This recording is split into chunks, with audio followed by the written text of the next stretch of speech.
দেখছেন কলকাতা টিভি, ভাস্বতী রয়েছে আপনাদের সঙ্গে। শুরু করছি সংবাদ সারাদিন। 2026-এ 226-এর বেশি আসন পাবো। গদি মিডিয়ারা ভুলভাল দেখাচ্ছে। মানুষ যে বিপুল ভোট দিয়েছে, আমরা জিতছি, আমি নিশ্চিত করছি যে মা মাটি মানুষের সরকার জিতছে। 2026-এ 226 আসনের বেশি আসন পাবো।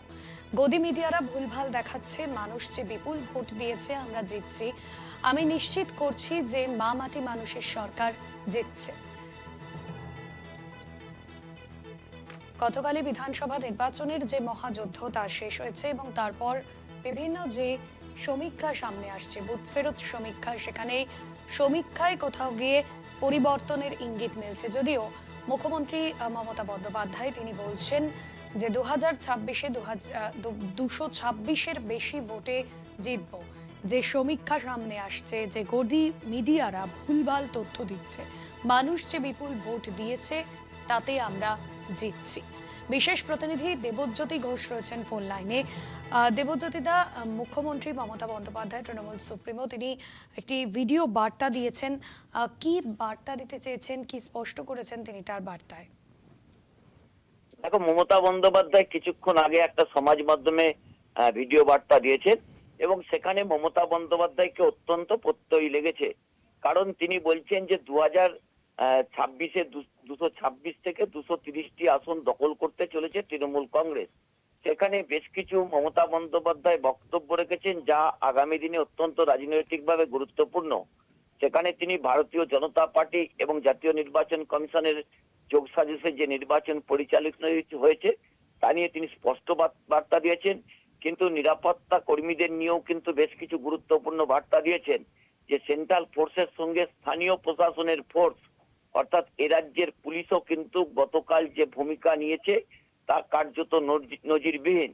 তারা কেন্দ্রীয় সরকারের হয়ে কাজ করেছে বলে মমতা বন্দ্যোপাধ্যায় তার প্রত্যয়ী বক্তব্য থেকে বলেছেন এবং পরিষ্কার করে জানিয়েছেন যে সাধারণ মানুষ অত্যন্ত ভালো ভূমিকা নিয়েছে। যে পরিমাণ ভোট পড়েছে, তৃণমূল কংগ্রেস ক্ষমতায় আসা সময়ের অপেক্ষা এবং আগামী কয়েকটা দিন অত্যন্ত গুরুত্বপূর্ণ স্ট্রং রুম গুলোকে তৃণমূল কংগ্রেসের প্রার্থীদের বলেছেন আপনারা পাহারা দেবেন, প্রয়োজনে দলের কর্মীদের রাখবেন, দলের কর্মীরা দিনের বেলা থাকলে রাত্রের বেলা আপনারা এই স্ট্রং রুম গুলোর সামনে থাকবেন।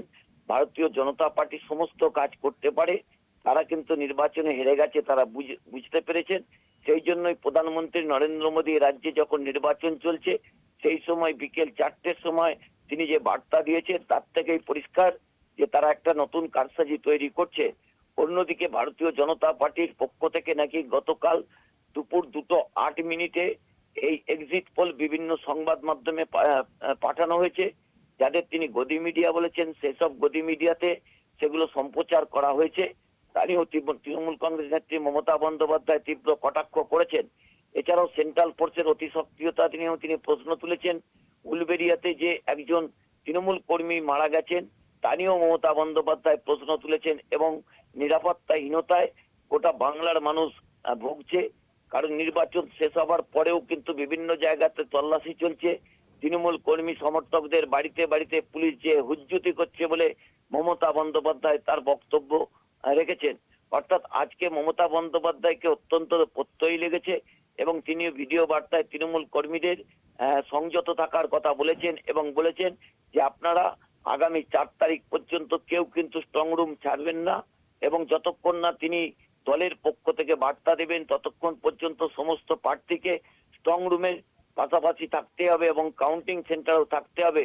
কাউন্টিং সেন্টারে যখন গণনা করতে নিয়ে যাওয়া হবে ইভিএম, সেখানেও কিন্তু পরিবর্তন করে দেওয়া হতে পারে ইভিএম মেশিন। অর্থাৎ যখন কম্পিউটারে সেগুলো আপলোড করা হবে সেখানেও তৃণমূল কংগ্রেসের ভোট বিজেপির দিকে, বিজেপির ভোট তৃণমূল কংগ্রেসের দিকে চাপিয়ে দেওয়ার চেষ্টা করা হতে পারে। অর্থাৎ মমতা বন্দ্যোপাধ্যায় কর্মীদের উদ্দেশ্যে যেটা বলেছেন যে আগামী 2 মাস ধরে আপনারা অক্লান্ত পরিশ্রম করেছেন তৃণমূল কংগ্রেস কর্মী, বিএলও থেকে শুরু করে তাদের সকলকেই মমতা বন্দ্যোপাধ্যায় ধন্যবাদ জানিয়েছেন, সাধারণ মানুষকেও ধন্যবাদ জানিয়েছেন এবং তৃণমূল কংগ্রেস যে ক্ষমতায় আসছেন তা নিয়েও কিন্তু মমতা বন্দ্যোপাধ্যায়ের প্রত্যয়ী বক্তব্য অত্যন্ত রাজনৈতিকভাবে গুরুত্বপূর্ণ।